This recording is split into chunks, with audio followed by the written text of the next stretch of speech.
Sir నమస్కారం sir. నమస్తే sir Lavanya మనకు తెలుసు రాజ్ తరుణ్ ఇష్యూలో కంటిన్యూ అవుతుంది ఇంకా కూడా సోషల్ మీడియాలో.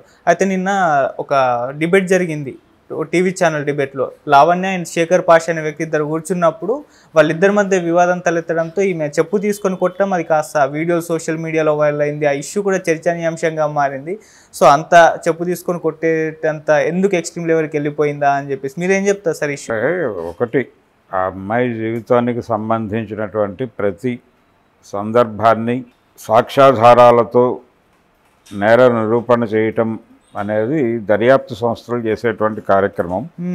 దర్యాప్తు కూడా నిజానికి దర్యాప్తు తాలూకా ఏదైతే వాళ్ళు తెలుసుకున్నారో ఆ తెలుసుకున్నది ఓపెన్ మార్కెట్లో పెట్టరు, కోర్టుకు నివేదిస్తారు. ఓకే. కానీ ఇక్కడ ఈ దర్యాప్తు చేస్తున్నటువంటి శేఖర్ భాషా గారు ప్రజా కోర్టులో పెడుతున్నాడు, ప్రజా న్యాయస్థానంలో పెడుతున్నాను అనే ఉద్దేశంతో ఆయన, అంటే ఆవిడ మీద గుంటూరులో పట్టాభిపురంలో ఆవిడ ఎవరి మీద పెట్టిన, అంటే మస్తాన్ సాయి అనే వ్యక్తి మీద పెట్టినటువంటి కేసు తాలూకా ఎఫ్ఐఆర్ కాపీలు, అలాగే దానికి సంబంధించిన ఫాలో అప్ డాక్యుమెంట్సు, వీటితో పాటు ఆవిడ డ్రగ్ కన్జ్యూమర్గా అరెస్ట్ అయినప్పుడు ఉన్నటువంటి డాక్యుమెంట్సు, ఇలా రకరకాల కాగితాలు పోగు చేసి ఆయన సర్క్యులేట్ చేస్తున్నాడు. ఈ సర్క్యులేట్ చేయడంతో పాటు రకరకాల ఫోన్ టాక్ ఇవి కూడా బయటకు వస్తున్నాయి. అంటే మాట్లాడుకున్నటువంటి కాల్ రికార్డింగ్స్ కూడా బయటకు వస్తున్నాయి.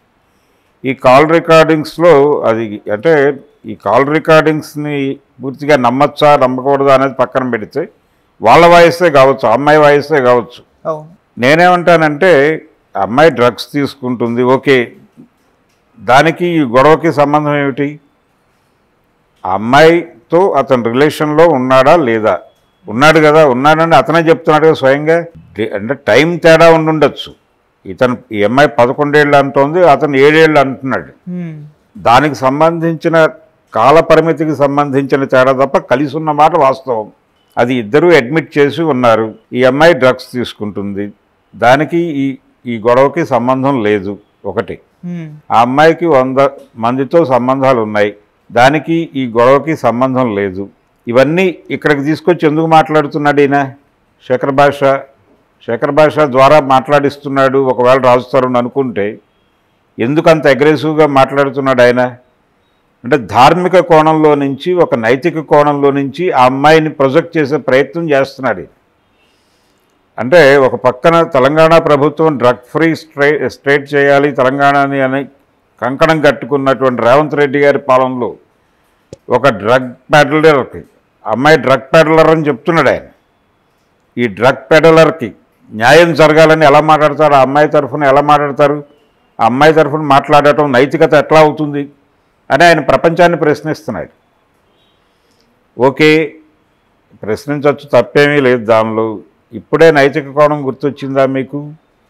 కలిసి ఉన్నప్పుడు ఎందుకు రాలేదు? ఎందుకు ఇప్పుడు కొట్టుకున్నప్పుడు? ఆ అమ్మాయి 100 ఎలిగేషన్స్ పెడుతోంది అతని మీద. ఇప్పుడు మాల్వీ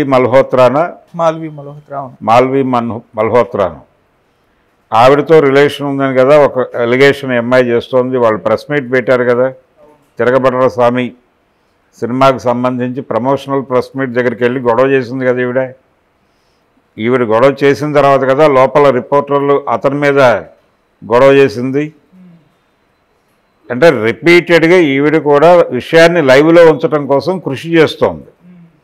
పోలీస్ కేసులు పెడుతోంది, మీడియా ముందుకు వస్తోంది, విత్ లాయర్ వస్తోంది.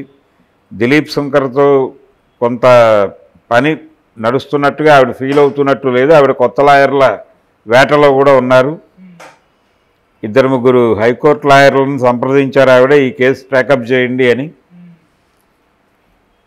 ఆవిడ యుద్ధం చేస్తోంది. ఆవిడ కౌంటర్ పార్ట్లో రాజ్ తరుణ్, అతని తరపున శేఖర్ భాష యుద్ధం చేస్తున్నారు. శేఖర్ భాష కొంచెం అగ్రెసివ్గా మాట్లాడుతున్నాడు. అంటే ధార్మికత నైతికత జోడించి విషయానికి దాన్ని ప్రపంచంలో, అంటే ఆ అమ్మాయి క్యారెక్టర్ని అసాసిన్ చేయటం అనే ప్రోగ్రాంలో భాగంగా అతను అగ్రెసివ్గా కనిపిస్తున్నాడు. ఇది వాళ్ళిద్దరి మధ్య పర్సనల్ గ్రెడ్జెస్ని తీసుకొచ్చి ఉండొచ్చు. ఆ కోణంలో నుంచి ఆవిడ దాడి చేసింది. అయితే నేను అడుగుతోంది ఏంటంటే ఆ అమ్మాయికి అతని మీద గౌరవం లేదు. ఎవరి మీద గౌరవం లేదు? శేఖర్ భాష మీద కాదు, రాజ్ తరుణ్ మీద గౌరవం లేదు. అతనికి ఇల్లీగల్ అఫైర్స్ ఉన్నాయని కదా అమ్మాయి గొడవ. ఇల్లీగల్ అనే పదమే తప్పు నిజానికి. తన కాకుండా ఇంకెవరితోనూ సంబంధాలు ఉన్నాయి అతనికి అనేది ఈ అమ్మాయి అభిప్రాయం. ఓకే, బాగానే ఉంది. అతనికి సంబంధాలు ఉన్నప్పుడు మీరు తప్పుకోండి. మీరు తప్పుకుంటే అయిపోతుంది కదా సీన్లో నుంచి.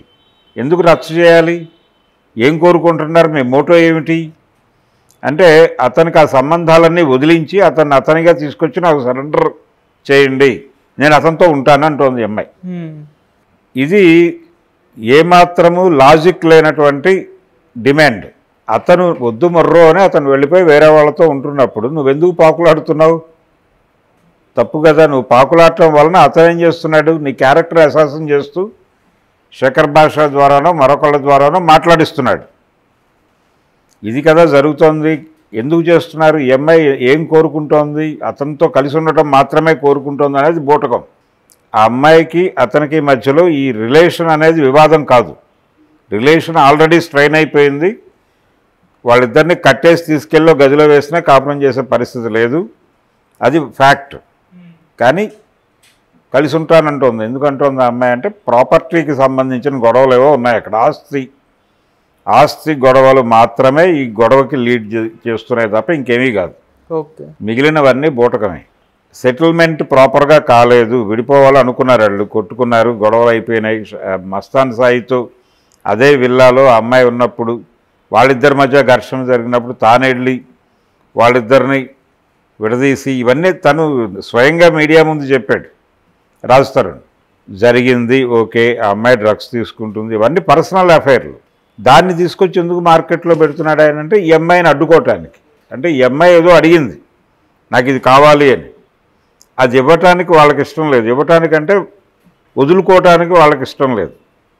అందుకని వాళ్ళు ఈ అమ్మాయి క్యారెక్టర్ని అసాసిన్ చేయడం ద్వారా ఈ అమ్మాయికి మద్దతు దొరకకుండా చేద్దామనే ప్రయత్నం వాళ్ళు చేస్తున్నారు. ఈ అమ్మాయి దెబ్బలాడాలంటే ఒక మద్దతు కావాలి కదా, ఒక ఐక్య సంఘటన కావాలి కదా యుద్ధ తంత్రం ప్రకారం. ఆ ఐక్య సంఘటన దొరకకుండా చేయడం కోసం ఆ అమ్మాయి క్యారెక్టర్ని అసాసిన్ చేస్తున్నారు. ఇది స్పష్టంగా కనిపిస్తోంది వాళ్ళ మాటల్లో. సో ఆ ప్రాపర్టీలో లేకపోతే డబ్బులకి సంబంధించి ఏదో గొడవ ఉంది, అది భౌతికం. దాన్ని సెటిల్ చేస్తే మొత్తం వ్యవహారం సెటిల్ అయిపోతుంది. ఓకే. ఒకవేళ విల్లా కొనుగోలు చేయటంలో ఈవిడ కంట్రిబ్యూషన్ ఏమైనా ఉందా అంటే కలిసి కొంతకాలం రిలేషన్లో ఉన్నామని ఇద్దరూ యాక్సెప్ట్ చేశారు. అది 7 ఏళ్లే అనుకుందాం. ఈ 7 ఏళ్లలో కలిసి వీళ్ళ ఉమ్మడి సంపాదన నుంచి ఏవైనా ఎక్వైర్ చేశారా? ఆ ఎక్వైర్ చేసిన వాటికి సంబంధించిన సెటిల్మెంట్ల గురించి ఆవిడ ఏమైనా అడిగిందా? ఈవిడ కొంచెం ఎక్కువ అడిగితే ఇవ్వటం ఇష్టం లేక వాళ్ళు అలా చేస్తున్నారా? లేదు అసలు పూర్తిగా ఎగ్గొట్టడానికి ట్రై చేస్తున్నారా? ఇది సెటిల్ చేయాల్సిన విషయం. అంతకుమించి కలిపి ఉండడం, కలిసి ఉంటారనుకోవటం ఇదంతా భ్రమ. ఈ అంటే వాళ్ళు నైతికంగా దాడి చేయటం వెనకాల వాళ్ళకు ఒక ప్రోగ్రాం ఉంది. అతనికి బలానా వాళ్ళతో ఎఫ్ఐఆర్లు ఉన్నాయని ఎస్టాబ్లిష్ చేస్తూ ఈవిడ రోడ్డు మీదకి రావడంలో ఈవిడికి ఒక ఎజెండా ఉంది. వీళ్ళిద్దరి ఎజెండాలు ఏమిటి? వీళ్ళ హిడెన్ ఎజెండా ఏమిటి? వీళ్ళు ఏది దాచిపెట్టి ఏది బయటకు మాట్లాడుతున్నారు? ఆ అమ్మాయి కూడా నైతిక దాడే చేస్తోంది. ఆ అమ్మాయి కూడా మేమిద్దరం గుళ్ళో పెళ్లి చేసుకున్నాం, నాతో కదా ఉండవలసింది వాడు నా భర్త, ఇంకోళ్ళతో ఎలా ఉంటాడు అని మాట్లాడుతోంది ఆవిడ. ఎలా ఉంటాడు అంటే ఉండటానికి అవకాశాలు ఉన్నాయి, చాలా స్పష్టంగా సీరియస్గా ఇష్యూ ఆ ఏరియా వరకు కన్ఫైన్ అయితే అతను బయటికి వెళ్ళిపోగలడు కూడా. వేరే వాళ్ళతో ఉన్నాయని మీరు ఎస్టాబ్లిష్ చేసి సాక్ష్యాలు, ఫోటోలు, వీడియోలు చూపించినా మీరు సీరియస్గా అతని మీద ప్రొసీడ్ కాలేని కండిషన్స్ ఉన్నాయి లీగల్గా. అది తెలియదు ఆవిడకి. తెలిసినప్పటికీ ఆవిడ ఆ యుద్ధం చేయదలుచుకుంటోంది, చేస్తోంది. అందుచేత అంటే ఇద్దరు వయోజనులు ఐచ్ఛికంగా ఇష్టపూర్వకంగా కలిసి ఉంటే దాన్ని అభ్యంతరం పెట్టడానికి ఎవరికి హక్కులు లేవు అని ఒక కోర్టు జడ్జిమెంట్ కలదు. దాన్ని అడ్డం పెట్టుకుని హ్యాపీగా బయటకు వెళ్ళిపోతాడు అతను. అది పెద్ద ఇష్యూ కాదు. ఈ అమ్మాయి అతన్ని నైతికంగా కార్నర్ చేసి అతనికి మోరల్గా సపోర్ట్ దొరకకుండా చేయాలని చూస్తోంది. ఆయన ఇంకొక అడుగు ముందుకేసి అదే పని చేస్తున్నాడు. ఇద్దరూ ఒకళ్ళనొకళ్ళు పలచన చేసుకోవడం కోసం యుద్ధంలో ఉన్నారు. ఈ పలుచన చేసుకోవడం అనే పని మానేసి అసలు విషయం ఏమిటో కూర్చొని మాట్లాడుకుని, బాబు ఇది కథ, ఈ ప్రాపర్టీ లేకపోతే ఈ డబ్బులు, దీనికి సంబంధించిన సెటిల్మెంట్ ఏమిటి, అంత ఇవ్వాలి అంత ఇవ్వకూడదు, ఎవరి కంట్రిబ్యూషన్ ఏమిటి అనేది సెటిల్ చేసేసి పంపించేస్తే అయిపోతుంది. Okay sir. ఇది ఆస్తి గొడవ తప్ప ఇతరం కాదని నా స్థిరమైనటువంటి అభిప్రాయం. Thank you so much sir. Thank you.